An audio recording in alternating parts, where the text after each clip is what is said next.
Hi students, welcome to VT Chap. Students, in this video, I will explain about one more type of a machine. That machine name is nothing but synchronous machine or synchronous motor.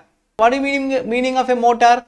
Motor is nothing but which converts the electrical energy to the mechanical energy. Now what do you mean by this synchronous motor? Synchronous motor is nothing but what? The motor which runs at a synchronous speed or a constant speed. That machine we are saying as a synchronous motor.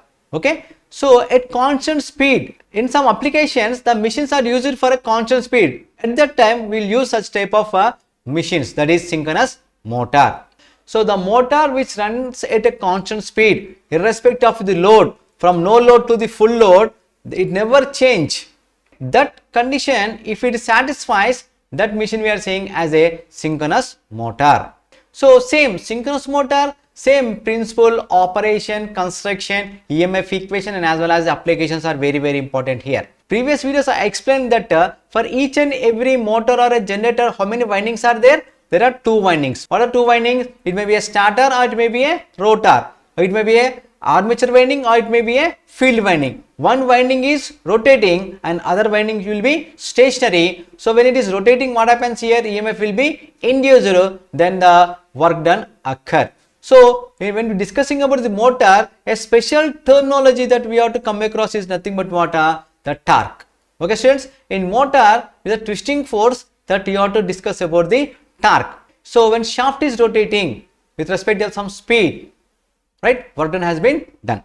Now here, in order to understand the principal operation of a synchronous motor, armature winding and as well as the synchronous is connected to a suitable balanced three-phase source of the field winding. Okay, here armature winding is there and here a field winding is there to a DC source of rated voltage.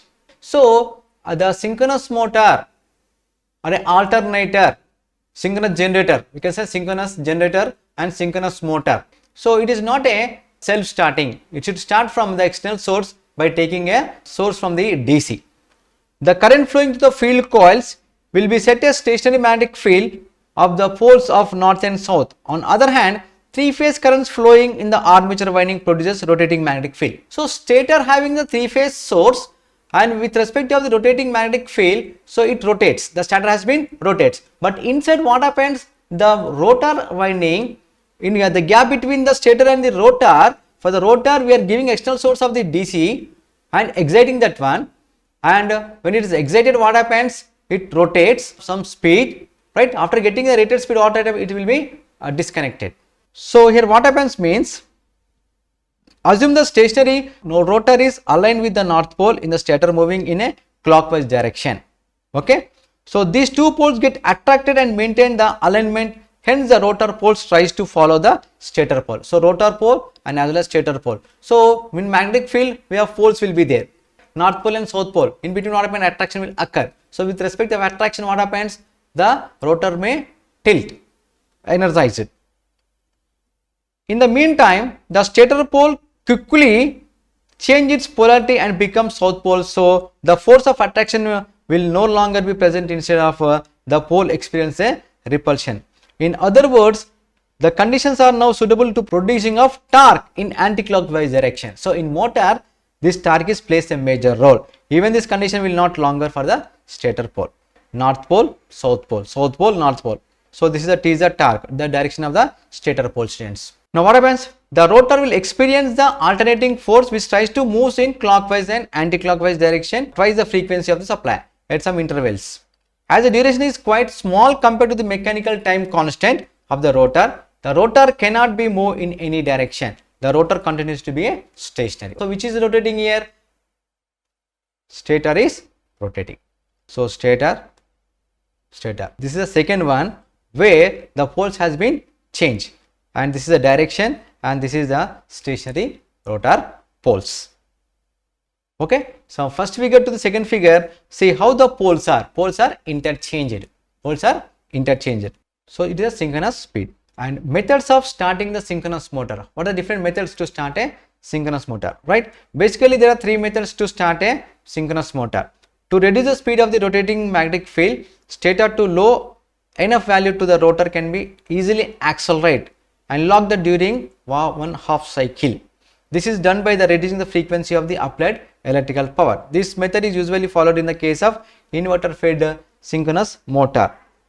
Or to use external prime mover to accelerate the rotor of the synchronous motor near to the synchronous speed supplied to the rotor as well as the stator. So one more method in terms of rotor and stator resistance is taken and to control the speed of a machine. So this method is usually followed in the laboratory of the synchronous machine to start as a generator and then connected to a main supply. That is nothing but what? Parallel or synchronization. Synchronization means nothing but what? When two machines are connected in parallel, okay, their phases and phase sequence should be correct or not. Terminal voltage will be same or not can be identified by using the synchronization. Or next, and to use the damper windings, provide the machine to start. The damper windings are provided in most of the large synchronous motor in order to nullify the oscillation of the rotor whenever the synchronous machine is subjected to the periodically varying load. Okay, so damper windings also one more method to start a machine of a synchronous motor, right? So this is an equivalent circuit diagram of a synchronous motor. So terminal voltage, current, RA, X1 and as well as the XS, and this is the field winding of external source, DC source, to excited by the rotor and to start a machine. Okay, so Vt is equal to Ia Ra means armature drop plus J Ia into XL plus J Ia into XAS plus EF. Okay, where EF is the field winding. Armature resistance, leakage reactance, synchronous reactance, synchronous impedance, terminal voltage and armature current. And if you add this one, then we will get a terminal voltage Vt is equal to EF plus Ia into Ra plus J into XS, or we can say this value becomes Z, that is synchronous impedance. So Vt is equal to EF plus Ia into ZS. Okay, this is one more relation, students, to find the terminal voltage. Vt is equal to EF plus Ia into ZS. And this is the phasor diagram of a equivalent circuit diagram of a synchronous machine. So EF, Vt minus, if you interchange this one, then we will get this. So here, students, one more important thing, the effect of changes in the load. If load is changing, what happens to the armature current, angle and as well as the power factor? There is a effect of these three things. The effect of changing the mechanical or shaft load on armature current and power angle and power factor. Power angle, power factor and as well as the armature current. So if it is the effect is will be almost changes if anything is change. So this is other effect of change in the load, change in the speed, okay, change in the voltage.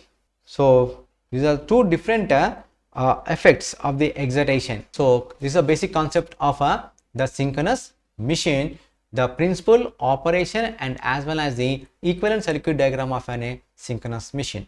Okay, students. So normally synchronous condenser also one important thing is there. Students, this synchronous machine normally works of different power factors like a lagging power factor, leading power factor and as well as the unity power factor. Three different power factors we will use this synchronous machine with respect to different excitations. Over excitation, under excitation and normal excitation. Okay, so synchronous motor can be used as a synchronous condenser. What is the meaning of synchronous condenser? Synchronous condenser is nothing but what? The motor at no load condition, when it is over excited, it acts as a synchronous condenser. So synchronous condenser is used to improve the power factor of a machine. So that is nothing but what? Synchronous condenser. So synchronous motors, constant speed motor and use it to improve the power factor also, that we can say as a synchronous condensers. So this is about your syllabus point of view, the synchronous motor, the principle, operation and equivalent circuit diagram of a synchronous motor, students. So please practice this circuit diagram, equivalent circuit diagram and try to write the theory to improve the subject. Thank you.